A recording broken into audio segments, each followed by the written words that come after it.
I appreciated the comments from my colleague from Connecticut, and he talked about both the bipartisan infrastructure bill that's on the floor of the Senate and will be voted on tomorrow morning, and he also talked about the budget proposal that is also going to be considered by the Senate this week. I want to start by just being sure that those two are distinguished, because there's a big contrast between them. The bipartisan infrastructure package, I believe, is a sensible approach to restoring our nation's infrastructure, as we'll talk about in a moment. And that legislation, again, is meant to be voted on tomorrow morning. The other proposal is the $3.5 trillion or more budget resolution that will be partisan, not bipartisan, that's being proposed by the Democrats, which is a tax and spending extravaganza. And my concern is not only does it spend a lot of money we don't have, and not on long-term assets like infrastructure, but on social programs, but also it raises taxes substantially. In fact, it raises taxes more than taxes were cut back in 2017, which created such a strong economy going into the pandemic. And I really do worry about what's going to happen to our country should we do that. The bipartisan infrastructure package has no tax increases. The $3.5 trillion budget resolution has these huge new taxes. I will tell you, most economists believe that the tax reform and tax cuts back in 2017 led to not just an incredibly strong economy, but an inclusive economy. Going into the pandemic, February of 2020, we not only had historically low levels of unemployment for certain groups in our economy, blacks, Hispanics, and others. We had a 50-year low in unemployment overall. We had the lowest poverty rate ever recorded in the United States of America. We started recording it back in the 50s. We also had wages that were going up consistently, more than 3% annually for 19 straight months going into the pandemic. That was fantastic. In my home state of Ohio, we'd seen flat wages or even declining wages when you take inflation into account for years, probably a decade and a half. So things were working. And even coming out of this pandemic, most economists have thought that, wow, we have a pretty darn resilient and resurgent economy here. And you see the economic growth numbers last month and this past quarter. I mean, the economy is doing just what we had hoped it would do coming out of the pandemic.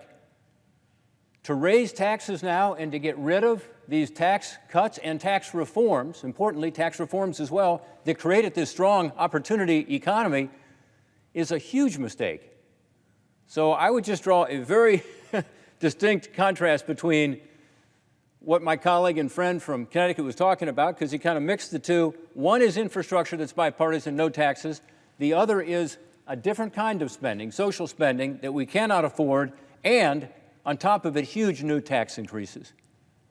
So I hope that we will choose to vote tomorrow on the infrastructure package in a bipartisan way, because it is landmark and needed legislation in fixing our nation's roads, bridges, railroads, our ports, our waterways, our electrical grid, our broadband network, and more. And I'm proud of the work the Senate has done on that. It will be a lasting bipartisan achievement to help the people we represent. It's going to improve the lives of all Americans. It's long-term spending to repair and replace and build assets that will last for decades. In doing so, it does make life better for people. It improves the life of the mom or dad who commutes to work and gets stuck in rush hour every day, would much rather be spending that time with their family. It improves the lives of people who are tired of those potholes.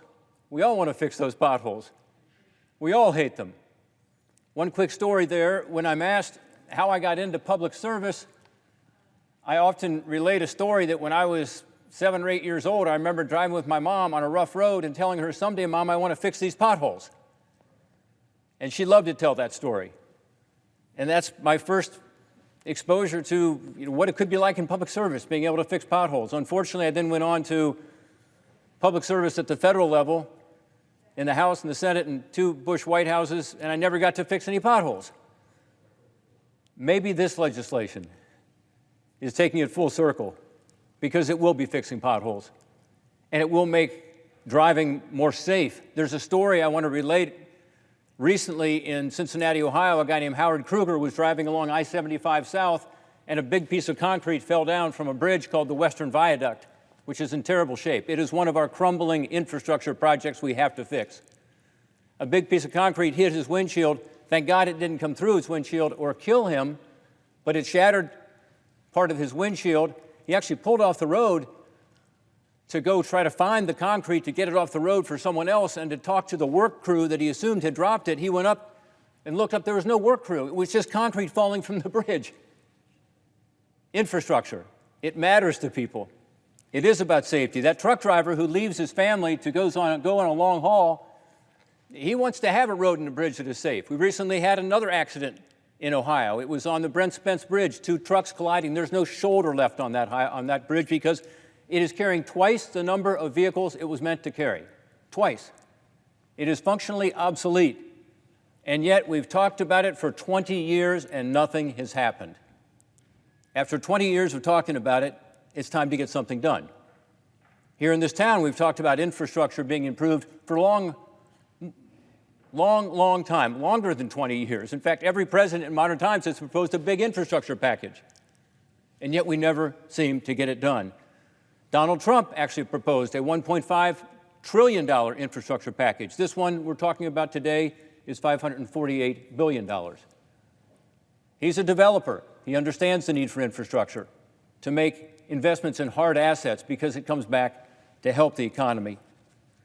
So whether you're that truck driver or whether you're that mom or dad or whether you are somebody who lives in a rural and underserved area of our country because you don't have access to broadband, and you can finally now get it for your schoolwork or your work or for your health care, this is going to make a difference. It improves our overcapacity ports. Right now, our seaports, ships are backing up. If you're trying to get a product and you're a consumer and you're wondering why you not get it, that might be the reason. And guess what? It also invests in our overwhelmed southern border land ports with $3.85 billion to GSA and Customs and Border Protection. So for those of you concerned about the southern border and what's happening there, this infrastructure bill does help. It helps with our land ports and our seaports and therefore helps Customs and Border Protection. We also have more for water infrastructure in this legislation, clean drinking water.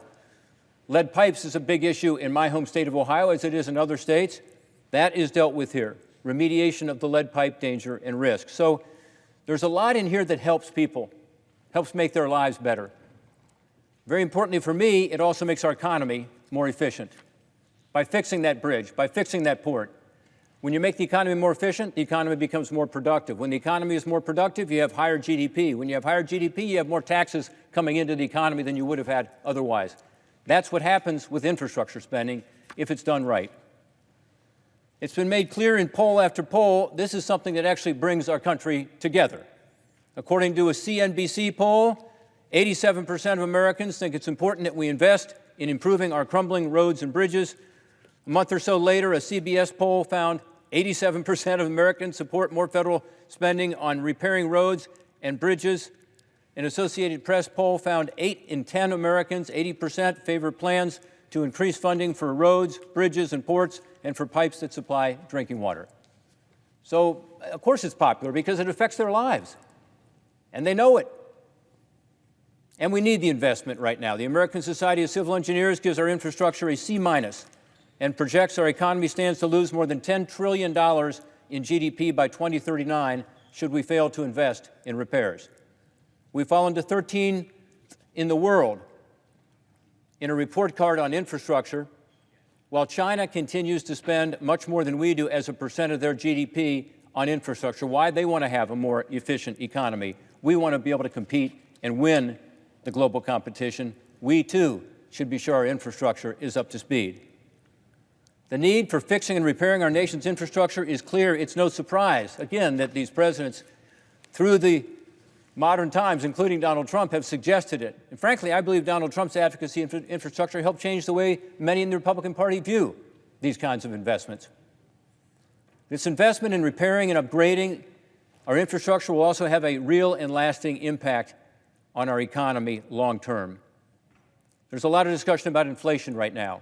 Again, making the economy more efficient, more productive, growing the economy, that's what economists would call, by investing in hard assets and jobs, the supply side. These are supply-side investments. This is why economists have said, including Michael Strain of the Conservative American Enterprise Institute, this will be counterinflationary. That's important to note, too. By the way, this money's not going to be spent next year. It's not going to be spent hardly at all the next year. It's going to be spent over 5, 10, 15 years on these long-term projects. There was one recent study by the Association of Equipment Manufacturers finding that this legislation will create about 500,000 new jobs by 2024. So it's also about new jobs in industries ranging from construction to plumbing to electrical engineering to software development. Importantly, it accomplishes these goals while avoiding the tax hikes that will kill our economy, destroy jobs, and undermine our competitiveness around the world. That's why I started talking about the $3.5 trillion package that is wrong-headed, in my view, in part because of the spending, but in part because of what it would do to our economy at a time when we are trying to get back on our feet post-pandemic. We're going to provide billions in funding for some of our most pressing hard infrastructure needs, like $110 billion in new spending over the next 5 years to construct, rebuild, and maintain our roads and highways. I heard one of my colleagues say, well, only 24% of this money goes into roads and bridges and ports. That's just not true. The number actually is about 42% into roads and bridges alone. This is going to make a big difference in my home state of Ohio. We've got 123,000 miles of roads. Traffic congestion costs motorists an estimated $4.7 billion each year in lost time and wasted fuel, according to the American Society of Civil Engineers. The same group, the Society of Engineers, says there are currently more than 46,000 bridges in our country that are considered structurally deficient and in poor condition. Yet 178 million trips are taken on these deficient bridges every single day. Ohio's number 2 in the nation in the number of bridges. We've got a lot of them, but nearly half of those are not in good condition. That's why I'm pleased this legislation does provide for new funding for our bridges. It will award competitive grants to improve the bridges. That would help with all of our bridges, but particularly a huge problem in Ohio, which is the Brent Spence Bridge. This dangerous bridge I talked about, where there are no shoulders anymore, it's bearing twice the number of vehicles per day as it was constructed to do. It's considered structurally obsolete for years, for 2 decades. It's time to fix it. We also do something here that is very important to stretch that federal dollar and to take out some of the inefficiency in the way we construct our roads and our bridges and other infrastructure. We make needed reforms to the federal permitting process and give project sponsors more certainty to help them create more jobs and develop our nation's infrastructure with less cost. This was a priority of the Trump administration. It was never codified into law. But in this bill, we actually expand and improve what's called Fast 41, which was in the last highway bill, not the one currently, but before. But it has a sunset on it, and these permitting reforms have worked. They've lowered the amount of time. They've saved billions of dollars for key permitting projects. We make this a permanent part of our law. Also, the Surface Transportation Bill itself has additional permitting reform in it. This, frankly, is better permitting reform than we've been able to get for years. Even when we had Republican president, Republican Congress, I'm very pleased that that's part of this legislation, and it should be. All Americans should support that. Taking the average from 2 years, from currently 6, 7, 8 years down to 2 years for a project, why doesn't that make sense? Everybody should be for that. We also make necessary investments in the future of our economy on the digital side by increasing access to broadband services. In Ohio, that's really important. We've got a bunch of counties, about 18 of them are unserved. We've got probably another 20 that are underserved. In Appalachian, Ohio, we need internet. We need it fast enough so people can start a business, so kids can use it for school, so veterans can use it to get their health care and not have to drive into the big city.